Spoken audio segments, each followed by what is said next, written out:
Hello GFU students, cohort 62. You all know me pretty well. My name is Renee. Today's topic is going to be about sustaining composure. I spent a lot of time thinking about what I might say for the first speech, or for our final speech or presentation, for the conclusion of our MBA program. And I struggled immensely with coming up with an idea or a topic that I felt was right to share with the class. As my journey in this program has come to a close, finally, I am grateful to have met so many interesting people, and as well as had the support from my loved ones in my growth both personally and professionally. I can honestly say that without this program, I wouldn't be the person I am today. And I feel that I have been pushed to my limits at times and have recognized in myself areas where I had not fully developed, and I am still continuing to learn. With that being said, the personality tests that all of us have been through were some of the best tools that I have experienced to help me identify interpersonal communication, both in the workplace and in my personal life. The learning styles analysis for distinguishing how we all take information in and process it, and then how we respond to that information, was one of the most instrumental tools for my own growth. I felt this tool was one of the best conversation pieces so that I took it into my workplace and conducted my own exercise very similar to the one we had in class. I did this with all of the managers at my job. This sparked an open dialogue, a lot of understanding, or so that's why you responded that way, or that's what you meant. So much positive dialogue came from that one exercise. It led me to think about when we are in the heat of the moment of stress or of conflict, how we can harness these insights on other people and sustain our own composure.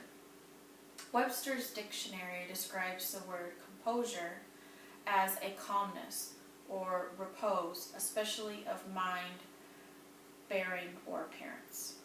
That simple definition has so much to say in how we interact with others, be it our own personal relationships with our spouse, our parents, or our children. The basic behaviors we exhibit translate into how we conduct ourselves in the workplace. Over time, I have become fascinated with people's interactions with one another. There used to be a time when my husband and I would actively people watch. Through these small windows into a couple's life with their children, or a new love on a first date, or even the middle-aged or older couples' interactions, we could come up with our own interpretation of what might be going on in that relationship. Composure is much more than keeping a straight face or biting our tongue when someone has upset you.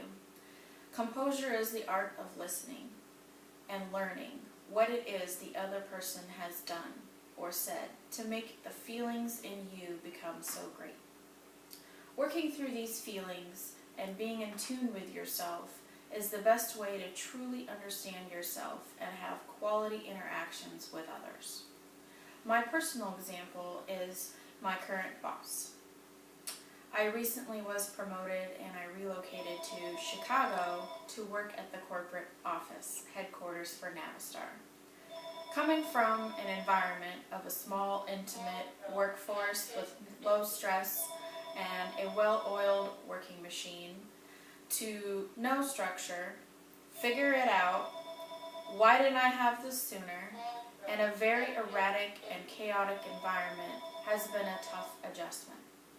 The most recent personality quiz we all went through was the Social Intelligence Disc Profile in our leadership class, where I learned that I am more in the dominant dimension. The explanation of a dominant dimension is seeking to add structure and order to my environment in order to achieve results. This explanation truly stood out given my new work surroundings and the new people I have begun to interact with. My new boss is new to her role as well, and in an organization such as ours, unfortunately there are no instructions on how to do your job. Given that dynamic of chaos, no structure, and rising anxieties, composure flies out the window. My first impression of this change was that I had made the wrong decision, and I'm going to regret this decision. I was losing my own composure. After all that I had learned in our MBA program and all that I have gained in my own personal life, with understanding myself better, I realized I needed this obstacle as a valuable learning tool. This obstacle can do so much for me and how I compose myself through the process of understanding my high-strung, anxious boss and navigating the waters of a new hierarchical work environment. Developing my leadership attributes by leading by example as a composed, thoughtful, and logical person that I aspire to be brings value to not only my organization and the people I touch, but I can fully reach the potential of my authentic self and be seen as transparent through the eyes of the world. Thank you very much.